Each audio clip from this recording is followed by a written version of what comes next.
So congratulations, you just got your first router, and that's basically what it looks like. It has all these little ports in the back, and I'll give you a little explanation of what they are. So it's really simple. There are basically two kinds of ports. One is called LAN, and you would usually get multiple ones of that. So you'll get, in this case, 4, usually it's 4, sometimes it's 3, and these go to every computer that you have or every device that you want to connect to your network. You can also connect devices wirelessly, of course, because this is a wireless router, but we'll get to that a little bit later. Right now, the more important connection we're looking for is something called WAN, or sometimes it'll say uplink or even internet on it. And what this port does is connect to the internet, basically. Your modem will go right here. So in this case, I have a little cable modem right here, and I'm gonna hook it up. So I'm gonna connect this router to the modem using this little Ethernet cable that I have here. So one side will go to here, and the other one will go to the modem. On the modem side, it'll usually be a little simpler. You just have one connection, so where it fits, it goes. The next thing I want to do is unplug the modem from the electricity. Now, this is sometimes not important, but most of the time, most modems need to be kind of reset before you can get them working with a new device. While it's sitting there unplugged, I can take another Ethernet cable and hook it up to my computer.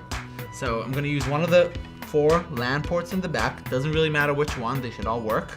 And I'm just going to put it in, and then I'm going to put the other side into my nifty little computer.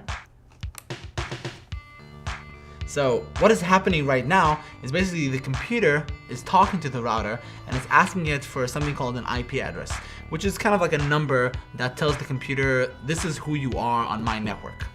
Now, once it gives it an IP address, which should happen very, very fast and basically automatically, I'm gonna use either the web browser or the CD that came with the router to set it up.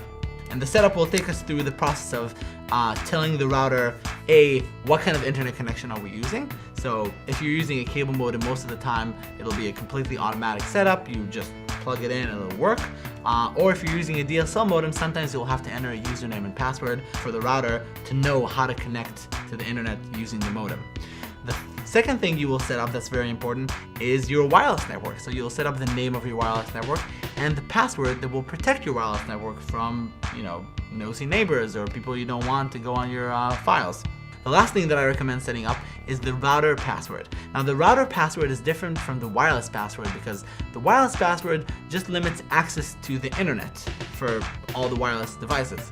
But the router passwords protect all the settings that are on the router. So, for example, if you want to change the wireless password, or if you want to limit the way people connect to the internet, or set up a firewall, all these things are done with the router password. And it's very important that the router password is different than the wireless password.